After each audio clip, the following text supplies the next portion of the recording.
Hi hello ನಮಸ್ತೆ, ಹೇಗಿದ್ದೀರಾ ಎಲ್ಲರೂ? ಬನ್ನಿ ಇವತ್ತಿನ ವಿಡಿಯೋ ನೋಡೋಣ. ಇವತ್ತು ನಾನು ಮಾವಿನಕಾಯಿ ಸ್ಯಾಲಡ್ ಮಾಡಿ ತೋರಿಸ್ತಾ ಇದ್ದೀನಿ.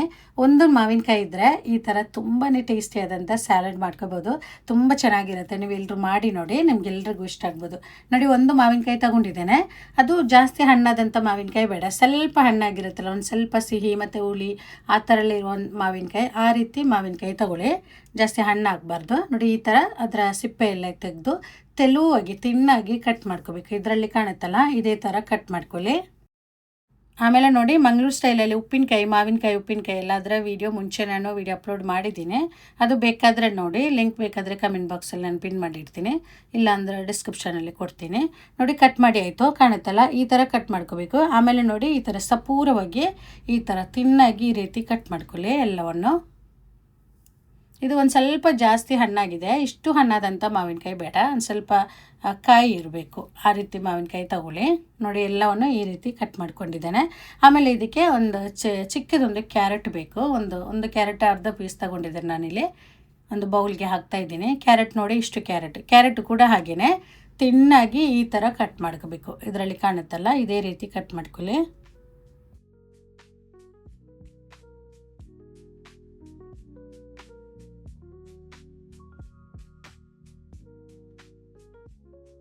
ನೋಡಿ, ಕ್ಯಾರೆಟ್ ಈ ಥರ ಕಟ್ ಮಾಡ್ಕೋಬೇಕು. ಅದರ ಜೊತೆಗೆ ಒಂದು ಈರುಳ್ಳಿ ಜಾಸ್ತಿ ಬೇಡ, ಚಿಕ್ಕದೊಂದು ಸಾಕು. ನಾನಿವಾಗ ಮೀಡಿಯಮ್ ಸೈಜ್ ಒಂದು ತಗೊಂಡಿದ್ದೇನೆ.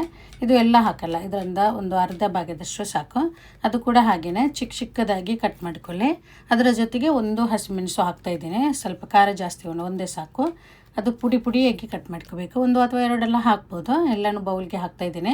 ಜೊತೆಗೆ ರುಚಿಗೆ ಬೇಕಾದಷ್ಟು ಉಪ್ಪು ಹಾಕಿ, ಅದರ ಜೊತೆಗೆ ಸ್ವಲ್ಪ ಇದು ಚಿಲ್ಲಿ ಪೌಡ್ರ್, ಆಮೇಲೆ ಚಿಲ್ಲಿ ಫ್ಲೇಕ್ಸ್ ಅದೆಲ್ಲ ನೋಡಿಕೊಂಡು ಬೇಕಾದಷ್ಟು ಹಾಕಿ, 1/4 to 1 ಟೀ ಸ್ಪೂನಷ್ಟು ಹಾಕ್ತಾಯಿದ್ದೀನಿ ಚಿಲ್ಲಿ ಪೌಡ್ರ್. ಆಮೇಲೆ ಜೇನುತುಪ್ಪ ಇದ್ದರೆ ಜೇನುತುಪ್ಪ ಹಾಕಿ, ಇಲ್ಲಾಂದರೆ ಅದರ ಬದಲಿಗೆ ಸಕ್ಕರೆ ಹಾಕ್ಬೋದು. ನಾನಿವಾಗ ಸಕ್ಕರೆ ಹಾಕ್ತಾಯಿದ್ದೀನಿ.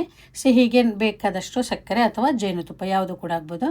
ಆಮೇಲೆ ಸ್ವಲ್ಪ ವಿನಿಗರ್ ಬೇಕು, ಅದು ನಮಗೆ ಹುಳಿಯಲ್ಲಿ ಎಷ್ಟು ಬೇಕು ಅದಕ್ಕೆ ಬೇಕಾದಷ್ಟು ಇದು ವಿನಿಗರ್ ಹಾಕಿ, ಜೊತೆಗೆ ಸ್ವಲ್ಪ ತೆಂಗಿನ ಎಣ್ಣೆನೇ ಹಾಕಬೇಕು, ಆವಾಗ ತುಂಬ ಚೆನ್ನಾಗಿರುತ್ತೆ. ಇದೆಲ್ಲನೂ ಚೆನ್ನಾಗಿ ಮಿಕ್ಸ್ ಮಾಡ್ಕೊಳ್ಳಿ. ರುಚಿ ಎಲ್ಲ ಕರೆಕ್ಟಾಗಿ ಮಾಡಿಕೊಡಿ. ಮತ್ತು ಉಪ್ಪು ಆಮೇಲೆ ಖಾರ ಅದೆಲ್ಲ ಬೇಕಾದರೆ ಹಾಕಿದ್ರಾಯಿತು. ಸಿಹಿನೂ ಬೇಕು ಸ್ವಲ್ಪ, ಆವಾಗ ತುಂಬ ಚೆನ್ನಾಗಿರುತ್ತೆ. ಕೈಯಿಂದ ಚೆನ್ನಾಗಿ ಮಿಕ್ಸ್ ಮಾಡ್ಕೊಳ್ಳಿ.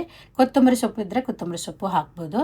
ನೋಡಿ, ಇವತ್ತಿನ ನಮ್ಮ ಇದು ಮಾವಿನಕಾಯಿ ಸ್ಯಾಲಡ್ ಎಲ್ಲ ರೆಡಿ ಆಯಿತು. ಈ ಒಂದು ಸ್ಯಾಲಡ್ ನೀವು ಒಂದು ಸಲ ಮಾಡಿ ನೋಡಿ, ಖಂಡಿತವಾಗಿಯೂ ನಿಮ್ಗೆಲ್ರಿಗೂ ಇಷ್ಟ ಆಗ್ಬೋದು. ತುಂಬ ಚೆನ್ನಾಗಿರುತ್ತೆ, ತುಂಬಾ ಟೇಸ್ಟಿಯಾಗಿರುತ್ತೆ, ಮಕ್ಕಳಿಗೆ ಎಲ್ರಿಗೂ ಇಷ್ಟ ಆಗುತ್ತೆ. ಮಾಡಿ ನೋಡಿ ನೀವು. ಇವತ್ತಿನ ರೆಸಿಪಿ ನಿಮ್ಗೆ ಇಷ್ಟ ಆದರೆ ದಯವಿಟ್ಟು ನನ್ನ ಚಾನಲ್ ಸಬ್ಸ್ಕ್ರೈಬ್ ಮಾಡ್ಕೊಳ್ಳಿ.